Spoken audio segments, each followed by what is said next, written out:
Добра вечер. Без големи формалности.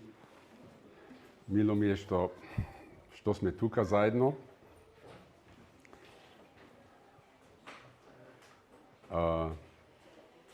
Мислам, не мораме веќе многу да кажеме. Имаме книги, после имаме дружење, после предавањето. И сакал да се видиме, да зборуваме. Сега не знам дали да чекам или не. Еве. Денес имаме една тематика која на една страна не е убава многу, на другата страна е убава. Тематиката е смртта не е крај. Пред 24-5 години возевме велосипед со некоја група на пријатели и поминавме покрај гробиштата во Лавци. Не знам дали сте биле таму. Лавци од Лавци кога одиш према Брусник, поминуваш покрај гробиштата. И пријателот ми укажува на еден знак што беше таму поставен покрај, односно на влезот на гробиштата. Тој знак сега може би е многу аргиосан, не бев таму, ама истиот знак го има на други гробишта. И знакот гласи вака: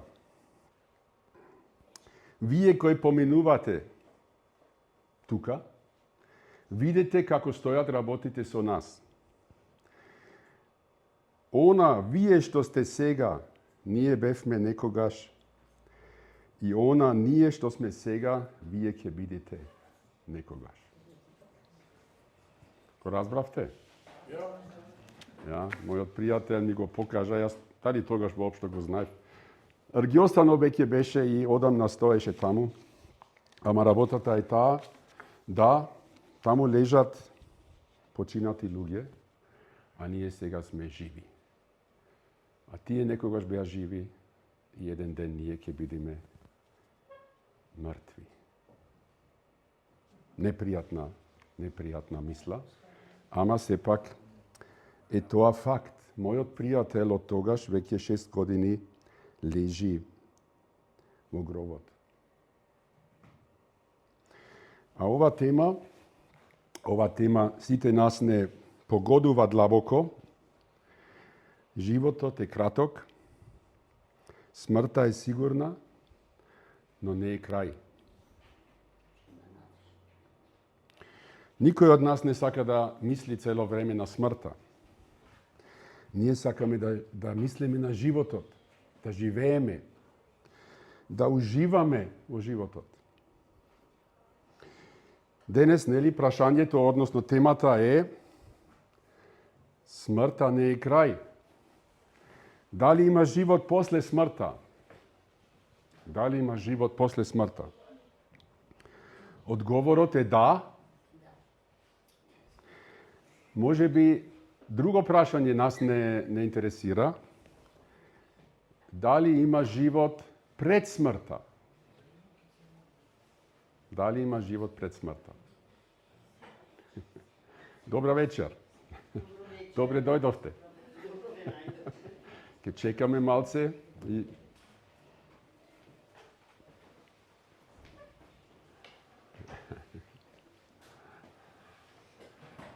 тука има напред уште една најскапите места тука се.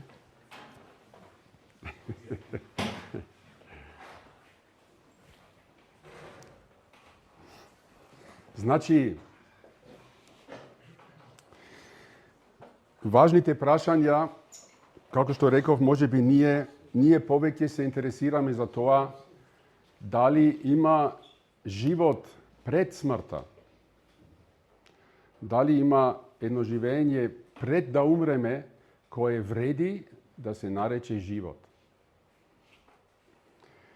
А тоа е поврзано со прашањето дали има живот после смртта. Сето тоа е поврзано. Значи, јас тврдам, а не на мој собствен авторитет, Постои живот пред смртта. Но постои веќе да си мртов пред да умреш физички, а постои една состојба вечно да си мртов после физичката смрт. Сите тие работи се така. И прашањето е како можеме да одиме низ овој краток живот, да ги гледаме фактите, фактичните состојби, без да се лажиме цело време, без да ги стиснеме цело време, да гледаме, и јас еден ден ќе бидам мртов. И дали можам да живеам низ овој краток живот, сепак со мир и со сигурност. Мир и сигурност. Без да се лажам себе си и покрај тоа што смртта е, сега ќе додадам, релативно сигурна. После ќе објаснам зошто тоа релативно. Океј? Како можеш да знаеш дека сето твое живење во овој свет не беше конечно безсмислено? Знаете, денес налетав на YouTube на едно предавање, на еден предавач за филозофот Ниче, германскиот филозоф Ниче, кој сметал вака, откако преку научното истражување наводно откривме дека Бог може би не постои. Или не постои. Бог е мртов. Штом Бог е мртов, едно нешто е неизбежно. Ке дојде врз нас наместо вера во Бог нихилизмот.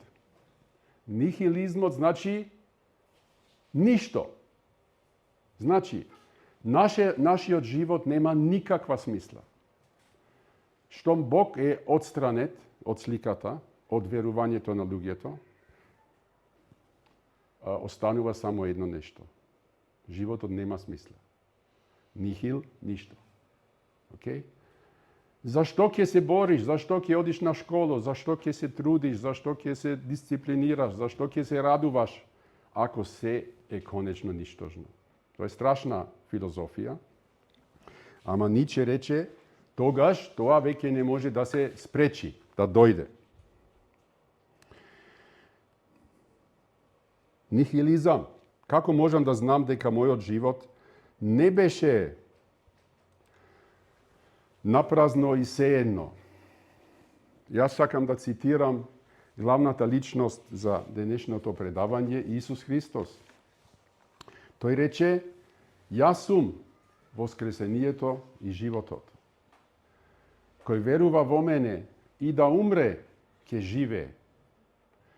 И секој кој живее и верува во мене, нема да умре довека. Веруваш ли во ова? Ова е контратезата, контра тврдењето против идеите на Ниче, ама и против, на некој начин, против она што пише на знакот, пишеше, не знам дали уште таму, на гробиштето во Лавци. Тоа што пише на тоа гробиште во Лавци, ова сликата моја беше од некоја германско гробиште во Румунија. Значи, тоа е познато нешто што се пише таму. Не е конечниот збор. Не е конечен збор. Исус Христос, ако го читаме овај краток текст, после ќе го читаме подолго, тој зборува за живење. Кој верува во мене и да умре. Реалноста на смртта тука постои, ама ќе живее, вели тој. И секој кој живее и верува во мене, нема да умре довека. Затоа реков, релативно смртта е сигурна под исклучок на овој случај. Океј? Ќе објаснам после што значи тоа. Ама Исус вели, да, смртта е реалност, факт, ама јас имам да давам живот. И ви кажувам, ова е единствениот вистински одговор на страшниот факт на смртта. Смртта не е крај и Исус Христос го гарантира тоа. Дали Исус може ова ветување да го исполни? Па не е тоа и тоа само некоја изрека, некоја паметна, на некој паметник, на некој што мислел дека е нешто, а во суштина пак празно. Дали може Исус Христос да го исполни ова ветување? Јас би рекол, имаме два, ќе ме коригирате, два или две празни гробови. Две? Два. Фала. Два празни гробови. Гроба, ха? Да. Се сеќавам сега на македонската граматика. Еден гроб е овој гроб. Гледате што пише тука. Гробот на Свети Лазар. Има тука, не знам дали некој се вика Лазар, имаме Лазари во Битола. Ова се наоѓа 2,5 до 3 километри источно од Ерусалим, во едно мало место што денес се вика Ел Лазарија, од Лазар, Ел Лазарија, арапско место, а таму порано беше селото Бетанија или Витанија. Ке зборуваме за еден настан кој тука се случи, овој гроб, како на повеќе вакви места, беа изградени со текот на време многу згради врз тоа место. Значи, сега слеговме со скали долу и уште тука се слегува долу и во подрумот таму долу било тој оригиналниот гроб на некој си Лазар. А со текот на време изградено таму многу нешта. Таму се 5 цркви изградени со текот на минативе 2000 години плюс една џамија. Значи, луѓето си го памтија местото и за ова место ќе зборуваме. Гробот секако е празен. И ќе видиме зошто. Ова е другото место. Не знам дали некој знае што е ова. Ова е црквата на Воскресението во Ерусалим. Под куполата на левата страна долу било гробот на Исус Христос. Еве тука, не знам, многу се гледа долу тука. Луѓето имат изградено разни згради врз тоа. Колку што знам, прв што градел таму нешто беше римскиот император Хадриан. Тој нареди ова место. Тука имаше карпа и во карпата една јама и внатре бил Исус погребан. Секако луѓето го памтија овој гроб, бидејќи после 3 денови тој гроб беше празен. Како е гробот на Лазар? Празен. Затоа се тие гробови интересни. Полни гробови имаме на секаде доволно. Ама овие гробови беа празни. И со текот на време, тој Хадриан тука направи да се изгради пагански храм, а после дојдоа христијаните, Елена, мајката на императорот Константин, и го повторно го нашле местото, па почнале да градат цркви и со текот на време уништени, рушени, пак изградени и ова е денешната силуета на таа црква. Реков, две празни гробови укажуваат на тоа што Исус Христос своето ветување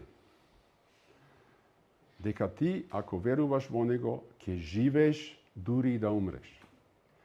Дека тој може тоа да го исполни. Тој не зборува така, туку тој е способен тоа да го исполни.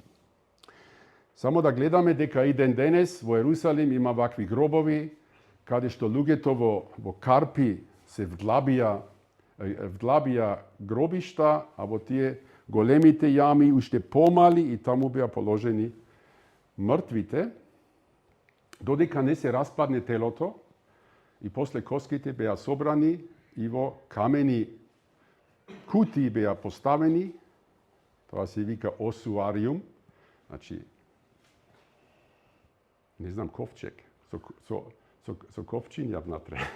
Ос е коска на латински. Ос. Видиш? Да, осуариум, значи, кутија за коски. И тие коските, сите тие кутии беа поставени од фамилијата, сите заедно.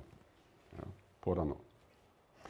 Океј, важно да гледаме, такви гробови имаше тогаш повеќе, така ќе зборуваме за еден настан со таков гроб. Но, да сме јасни, воглавно, не сакам да се занимаваме со празни гробови.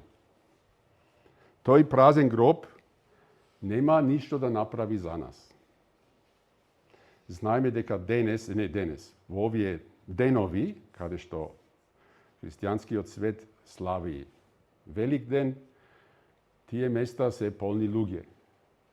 Цели толпи се туркат низ тие места, носат крстеви и луѓето мислат дека кога се таму, нешто посебно духовно ќе се случи со нив.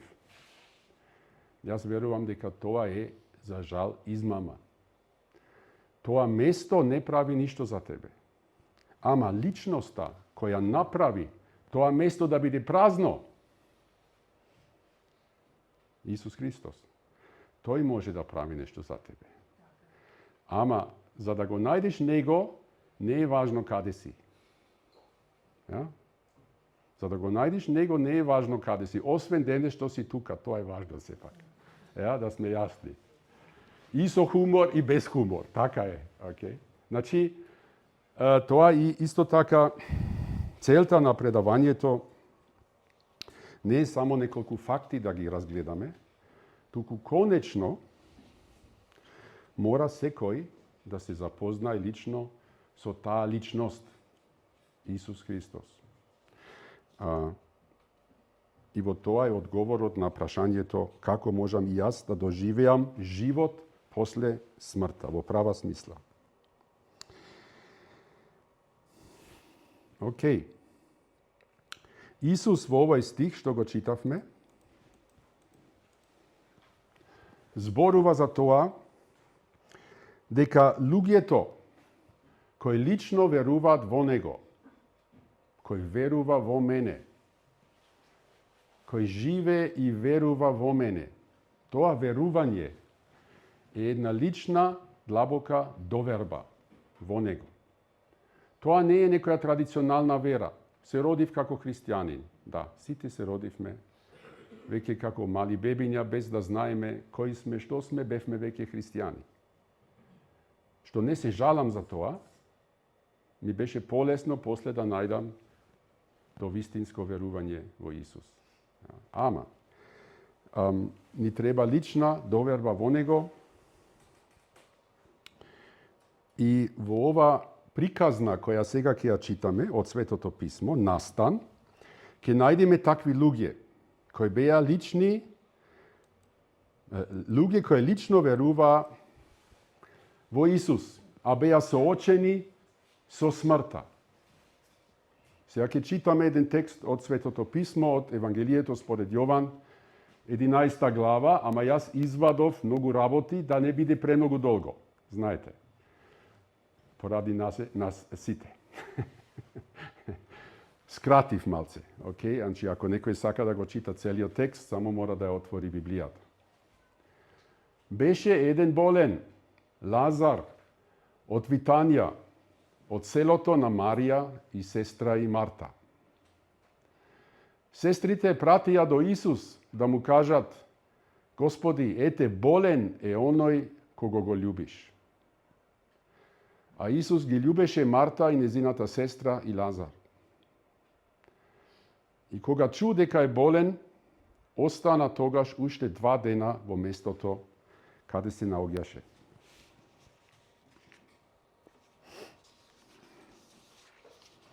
Значи, тука читаме за Лазар. Веќе го видовме неговиот гроб, сега веќе знаеме како ќе заврши ова приказна. Ама Лазар беше личен пријател на Исус Христос. со се неговите сестри. Кога Лазар се разболе, и изгледа ова беше нешто посериозно. Денес малце ме фати една лесна настинка, носам бомбончиња, носам ова она, не е толку сериозно. Ja? Ама ова болест изгледа беше посериозна. Така што сестрите пратија порака кон Исус кој беше 50-60 километри подалеку, на другата страна на реката Јордан, долу во долината на Јордан. И со други зборови велат, прави нешто. Лазар е болен, сериозно болен. Ja?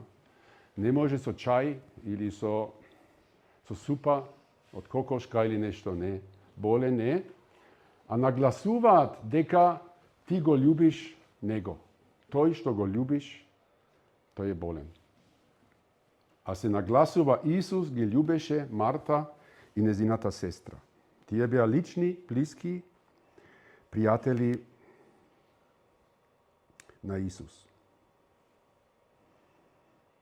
И знаете уште нешто, ако беа лични пријатели, тие му се обраќат на Исус со Господи. Господи.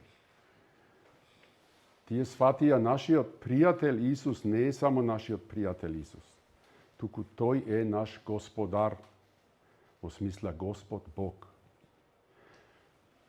Тие беа луѓе кои го сакаа Исус, Исус ги сакаше нив, и тој во нивниот живот го имаше правото место. Господар и Господ во нивниот живот.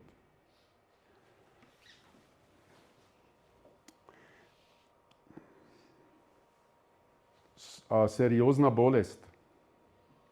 И сите ние се плашиме од сериозни диагнози.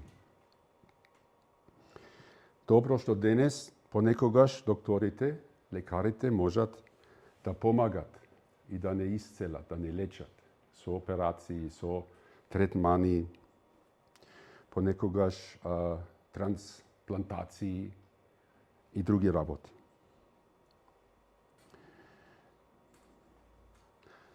Овие сестри велат, Господи, Твојот мил пријател е болен, те молиме дојди, исцели го. Со други зборови, не го кажува тоа, ама така, тоа мислат. Исус исцели многу луѓе. Тој можеше и од далечина да исцелува. И такви случаи имаме во Светото Писмо. Но, тој не го направи тоа. Тој ништо не направи. Тој чека. Кога чу дека е болен, остана тогаш уште 2 дена во местото каде се наоѓаше. И се разбира, овој долниот дел од овој текст воопшто нам не ни се допаѓа. Ние би очекувале Исус, штом има мил, драг пријател, кого го љуби, веднаш да превземе нешто. Или веднаш да се упати. Или веднаш да даде збор, наредба и Лазар ќе биде исцелен. Но тој тоа не го направи. Зошто? Ако тој го љуби Лазар, зошто чека уште 2 дена? Наместо да го спаси од смртта. Ако Бог постои, зошто тој ја дозволи ова болест? Тоа се нашите прашања. И луѓето тогаш ќе има истите прашања. После тие 2 дена, Исус им вели на своите ученици, ајде да отидеме пак во Јудеја. Дискутират дали не е тоа опасно. Евреите сакат да те убијат, пак сакаме таму да одиме. И после Исус вели, слушајте, Лазар, нашиот пријател, заспа. Туку одам да го разбудам. Тогаш учениците му рекоа, Господи, ако заспал, ќе оздрави.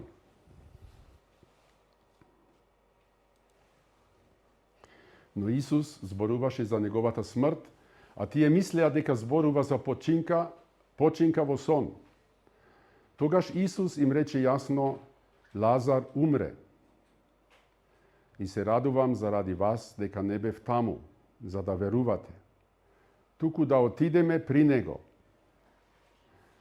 Исус пак дојде и најде дека е 4 дена во гробот.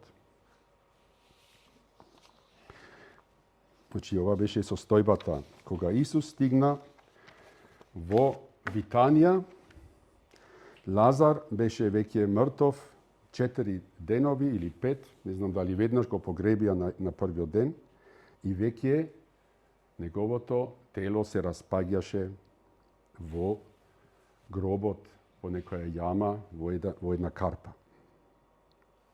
Но Исус вели, јас ќе го разбудам. Сега мораме да мислиме. Дали ние сметаме дека тоа е можно? Човекот е мртов, веќе 4 дни во гробот, а Исус не се избрза, не мораше да трча да брза како хитна помош. Знаеш, кај хитната помош, секоја секунда е важна. Затоа, возат како, не знам како. 200. Да. Значи, секоја секунда е важна. Сега се надевам и во нашата болница вреди да стигнеш на време, да не знам, да не чепкам каде не ми е работа. Ама, таму секоја секунда е важна. Да те носат и да имаш соодветни апарати, соодветна веднаш интервенција, да ти го спасат животот. Бидејќи нашите човечки можности завршуваат со смртта. Односно, кратко после застанувањето на срцето. Можеме да реанимираме, да вештачко дишење и сето тоа има до некаде можност, бидејќи умирањето не се случува наеднаш, туку постепено. Има време да го вратиш човекот, понекогаш тоа успева. Ама тука Лазар е мртов и во гроб веќе 4 денови. Значи не се работи за нешто што може на брзина да се реши. Но можностите на Исус Христос не завршуваат со смртта. Тој не мораше да брза.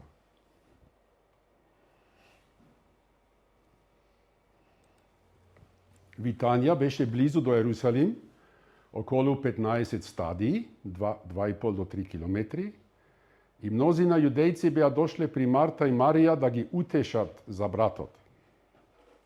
Штом чу Марта дека доаѓа Исус, му излезе во пресред, а Марија седеше дома.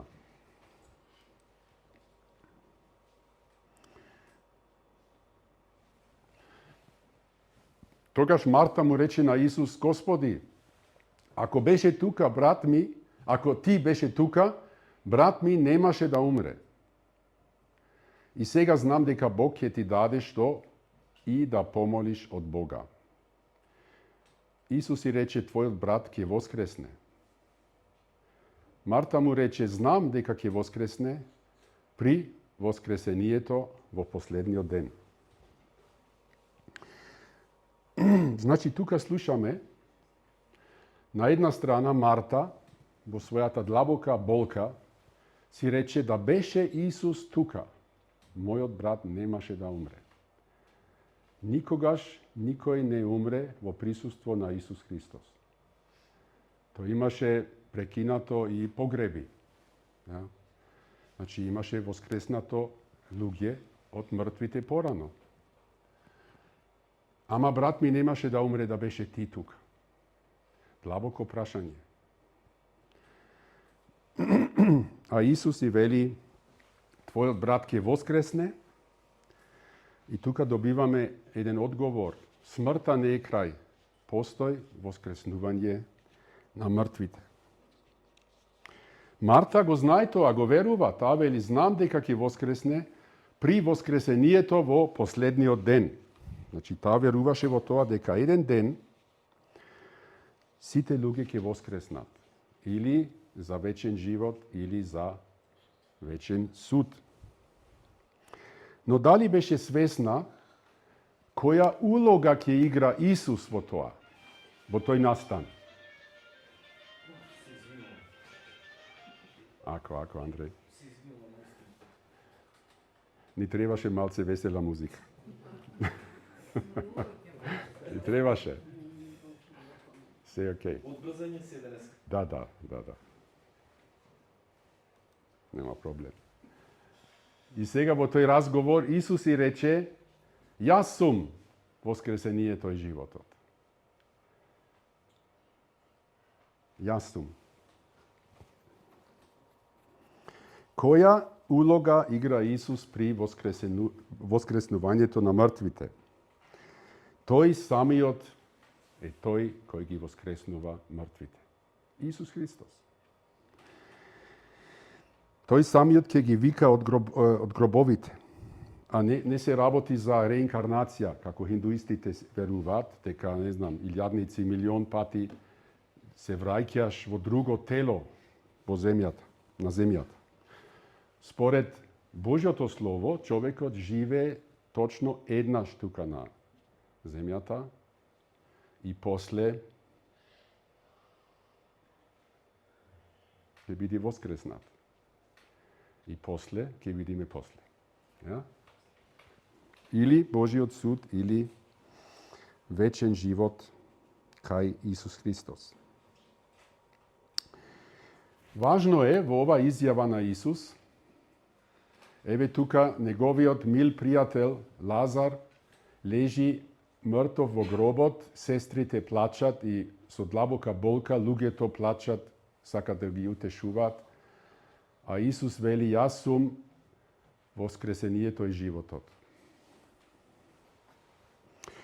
Лична вера, кој верува во мене и да умре ќе живее. И секој кој живее и верува во мене нема да умре довека. Што значи тоа? Кога Исус еден ден ќе се врати во нашиот свет. И покрај тоа што еден филозоф со име Ниче рече Господ е мртов, Исус многу жив ќе се врати. А тогаш тој на ова планета, на ова земја ќе најде своји пријатели.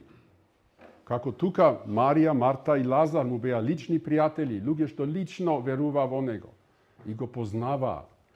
И искрено го нарекува Господи. Кога Исус ќе се врати, тој ќе најде лични своји пријатели тука. Но некои од нив ќе бидат веќе умрени. Откако Исус беше тука на земјата до денес, многу лични пријатели на Исус умреа. И се погребани, некои беа изедени од лавовите во арената во Рим. И кој знае што стана со нивните атоми на нивното тело. Другите изгорени, материјалот неколку пати може би е рециклирано. Ама сепак неговите умрени пријатели кои се мртви, за нив Исус ќе биде воскресението. Тој ќе ги воскресне од мртвите. А за живите пријатели негови, кои ќе бидат живи кога тој се враќа, тие што веруваат во него, тие никогаш нема да умрат. Замисли. Ќе има луѓе, затоа реков смртта е релативно сигурна, ќе има луѓе во моментот кога Исус ќе се врати, негови пријатели кои ќе бидат неумрени, живи. А Исус вели: нема да умре довека. Тука станува збор за телесно воскреснување, телесно живење со ново тело што Исус Христос го дава. Значи, тоа е радосната вест која Исус ја има за своите пријатели. Тој е воскресението и животот. Ја прашува Марија, односно Марта: дали ти го веруваш тоа? Дали ти го веруваш тоа? Може би ние да се прашаме, дали ние го веруваме тоа? Може би прв пат вакво нешто слушнавте денес. Ja? А не дека јас го реков, ова стои во Светото писмо веќе 2000 години. Ja? Исус вели, смртта не е крај. Ако ти си мој пријател, сега, додека си жив, ако ти ме правиш мене твој господар, твој спасител, и на вистина веруваш во мене, тогаш и да умреш, да знаеш ке живееш. И може би, ке се погодиш ти жив кога ќе се вратам. И тогаш да знаеш, ти си еден од тие што никогаш нема да ја вкусат смртта. Тоа е неговото ветување. Марта, дали веруваш? Ти го веруваш тоа? Да, Господи, јас верувам дека ти си Христос, Божиот син кој треба да дојде во светот.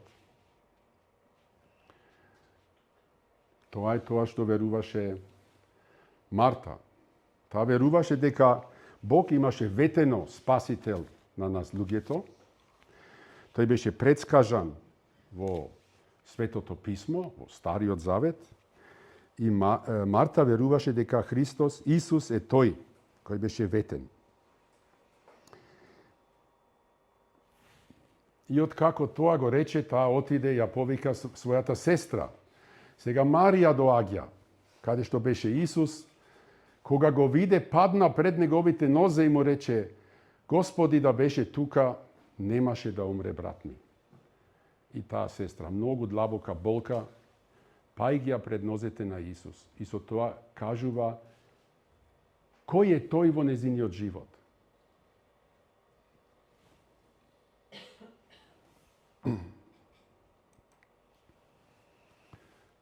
Кога Исус ја види како плаче и како плачат јудејците, се разгневи во духот и се потресе и рече: Каде го положивте? Му рекоа: Господи, дојди и види. Исус плачеше.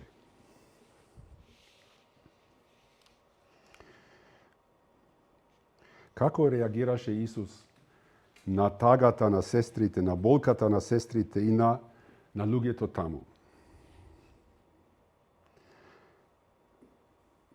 Во духот се разгневи.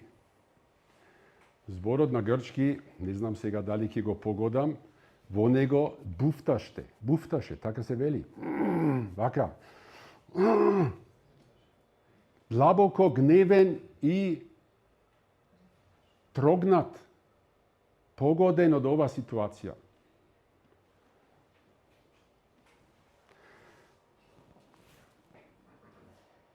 Исус плачеше за својот пријател и поради болката на луѓето,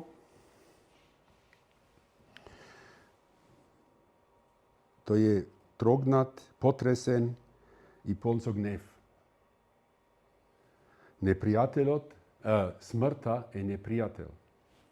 Долу имам еден стих, прво Коринтјаните, апостолот Павле им пишува на Коринтјаните: последниот непријател кој ќе биде отстранет е смртта. Смртта е наш непријател. Смртта е последица на нашиот греф против Бог. Ние сме погодени од смртта поради тоа што нашата врска, жива врска со Бог е прекината и ние станавме смртни. И Исус на тоа многу се разгневи и плачи.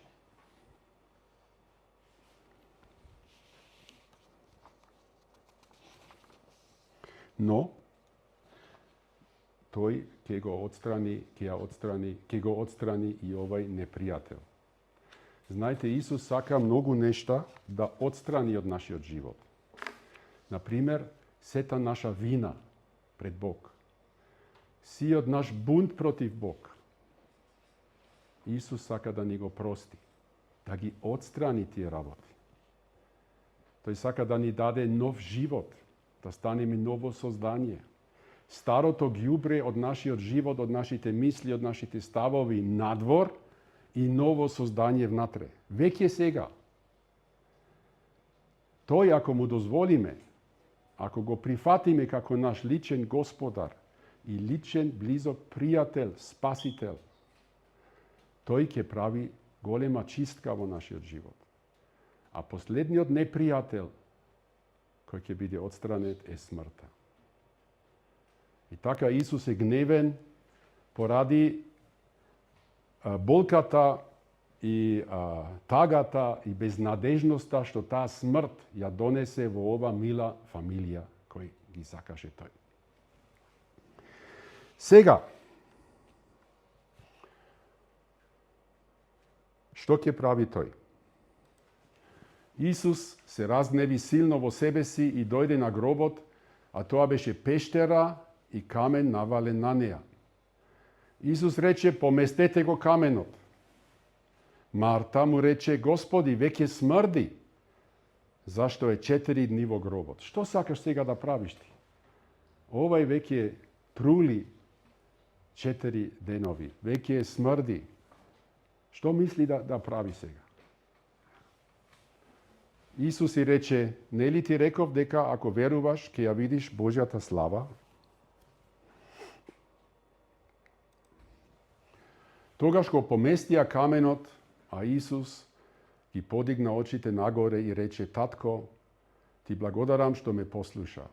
Знаев дека секогаш ме слушаш, но ова го реков заради народот кој стои тука, за да веруваат дека ти ме прати. Откако го рече тоа, викна со силен глас, Лазаре, излези надвор.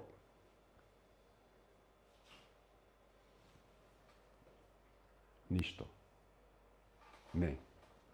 Лазар, умрениот, излезе.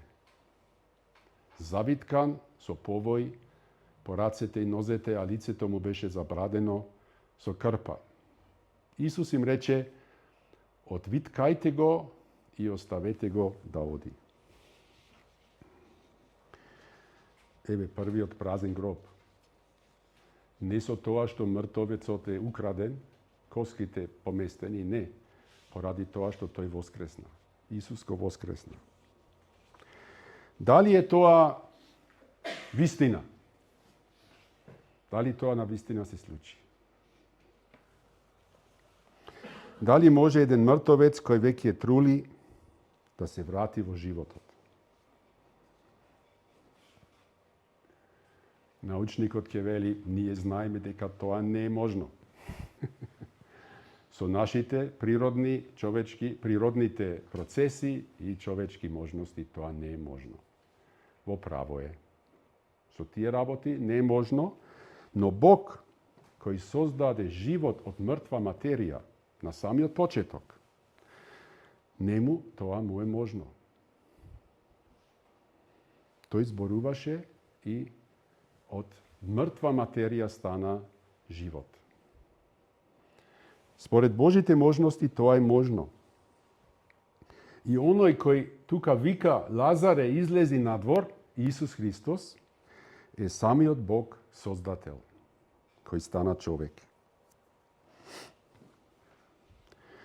Дали тоа навистина се случи? Да гледаме што прават непријателите на Исус. Откако ова се случи, имаше многу очевидци, мнозина од јудејците кои дојдоа со Марија и видоа што направи Исус, веруваа во него, а некои од нив отидоа при фарисеите, религиозните водачи, и им рекоа што направи Исус. Значи, фактот што тоа се случи, веднаш се пренесе и кај другата страна, тие што го мразеа Исус. Затоа главните свештеници и фарисеите го свикаа Синедрионот, значи водечкото тело на евреите тогаш, и рекоа, што да правиме, зашто овој човек прави многу чудеса. Значи не се оспорува дека ова се случило, туку факт. Ако го оставиме така, сите ќе веруваат во него и ќе дојдат римјаните и ќе ни го одземат и земјата и народот. Така по тој ден се договорија да го убијат. После неколку недели, Исус уште еднаш беше во Витанија, значи тој замина во меѓувреме, после се враќа и сега тука многу јудејци научија дека е таму. Па дојдоа не само заради Исус, туку да го видат и Лазар, кого го воскресна од мртвите. Главните свештеници пак одлучија да го убијат и Лазар, зашто многу јудејци одеа таму заради него и веруваа во Исус. Значи, ова што се случи беше реално, постоја многу очевидци и поради ова што се случи, фактот на тоа што Лазар воскресна, многу луѓе отидоа и веруваа во Исус. Не можеше да се негира чудото. Ама едно нешто може да се прави. Да го убиеме и едниот и другиот. Да ги отстраниме тие личности кои ни сметат.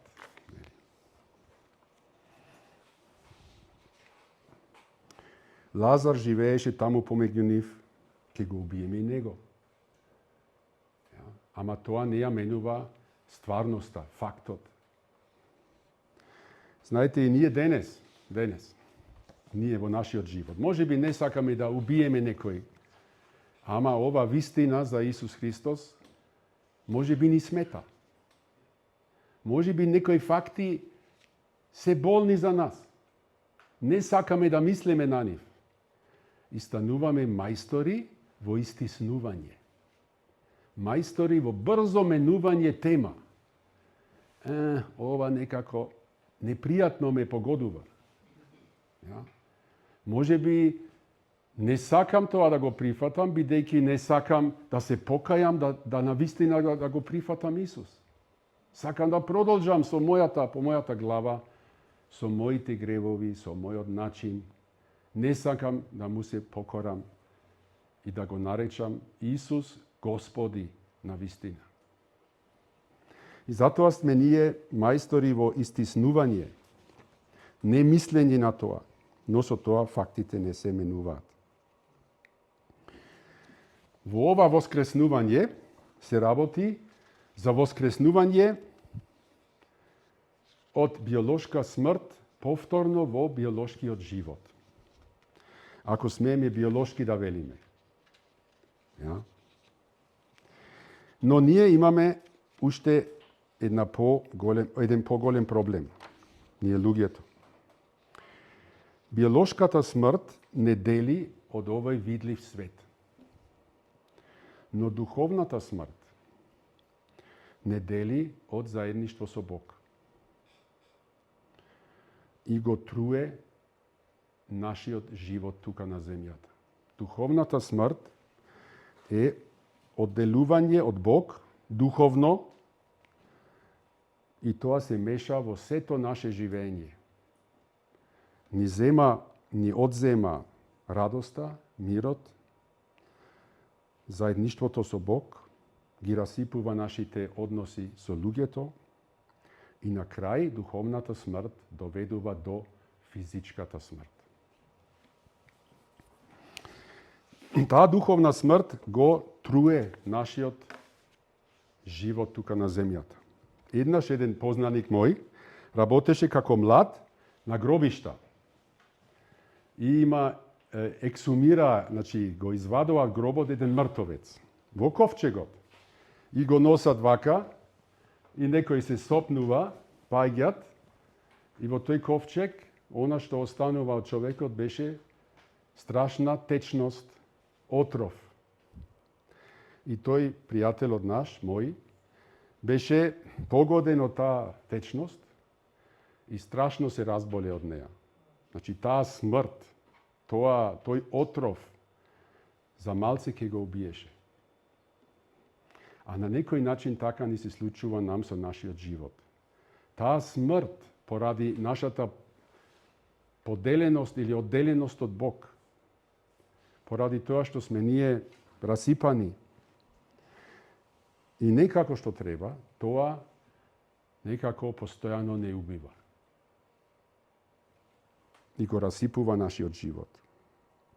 И од таа духовна смрт нам ни треба исто така оживување, воскреснување во вистински однос со Бог. И со тоа на кратко ќе се занимаваме.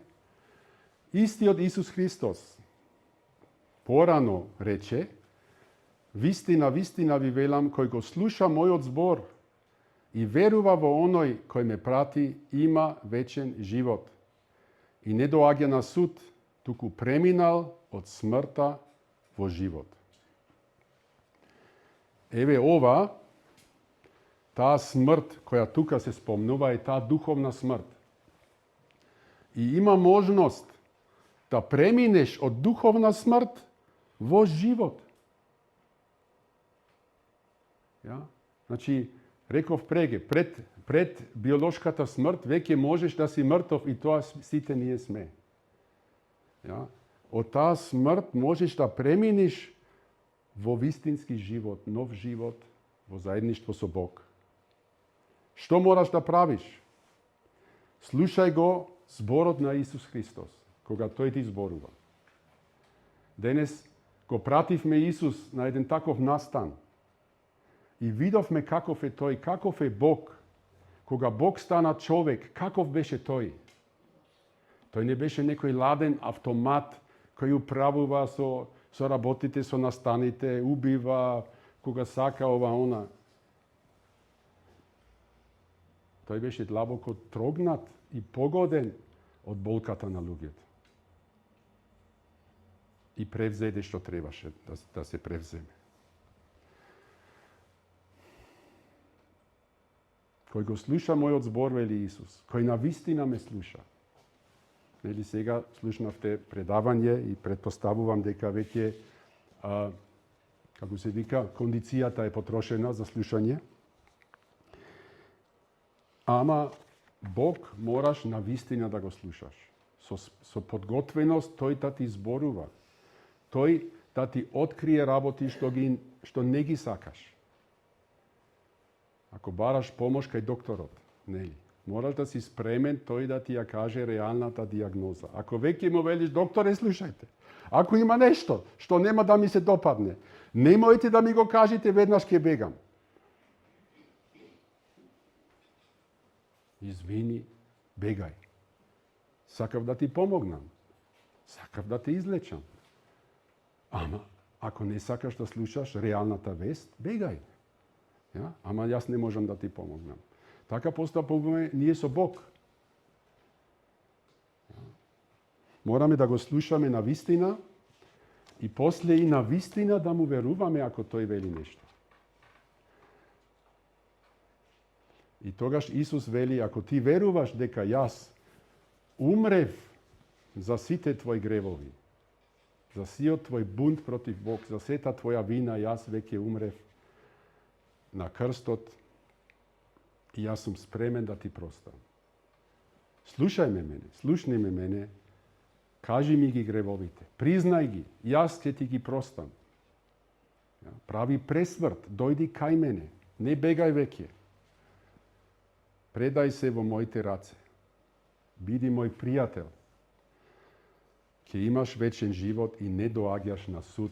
Судењето заврши. Исус умре на крстот и беше суден за твоите гревови веќе на крстот. Тоа е тоа што ни треба. Воскреснување од духовната смрт во духовен вечен живот.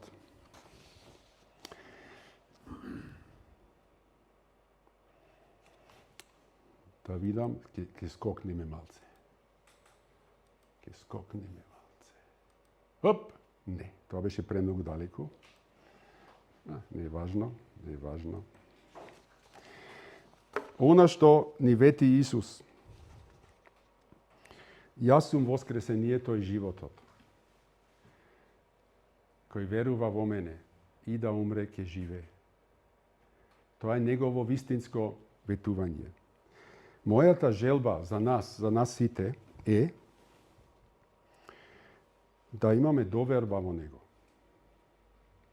Тој е единствениот кој може такво нешто да ни вети и да го исполни. Реков два празни гроба. Thank you. Ни сведочат за тоа. Гробот на Лазар и после некое време гробот на самиот Исус беше празен. Исус воскресна од мртвите. Тој е Господарот над живот и над смрт. Ja? Ангелите што беа во гробот им кажа на жените зошто го барате живиот кај мртвите. Тој воскресна. Како што рече. Исус е живиот. Тој ја победи смртта. А не само дека тоа формално мораме да го кажеме дека уште една недела ќе биде велик ден, тогаш сите го кажуваат. Тоа важи за секој ден, секоја година, секогаш. Тој е живиот и тој рече ако ти веруваш во мене, јас ќе ти дадам живот и ти ќе живееш. И тогаш заврши стравот и ужасот од смртта. Тогаш имаш ветување од него. Имаш доверба дека тој ќе го исполни тоа. Јас ќе живеам и да умрам. Исус на своите ученици им рече, бидејќи јас сум жив и вие ќе живеете. Тоа е неговото ветување. И така мојата желба, препорака, молба е станите пријател на Исус. Станите човек кој Исус го повикува лично како Господар личен во животот, кој лично му ги исповедува гревовите. Ако не ги памтиш сите, кажи се наеднаш. Сгрешив против тебе, јас живеев во бунт против тебе. Јас не се интересирав за тебе. Работив против тебе. Или се трудев, а не бев доволно добар. И тоа е многу важно разбирање, сознаење. Бидете човек кој се потпира на тоа што Исус умре за моите гревови. Не, јас сум добар човек. Немојте на таа лага да се потпирате. Јас не го правам тоа, бидејќи знам дека не сум. Ja? Значи, бидете човек кој се потпира врз вистината дека јас сум грешник, а Исус дојде и умре за грешниците.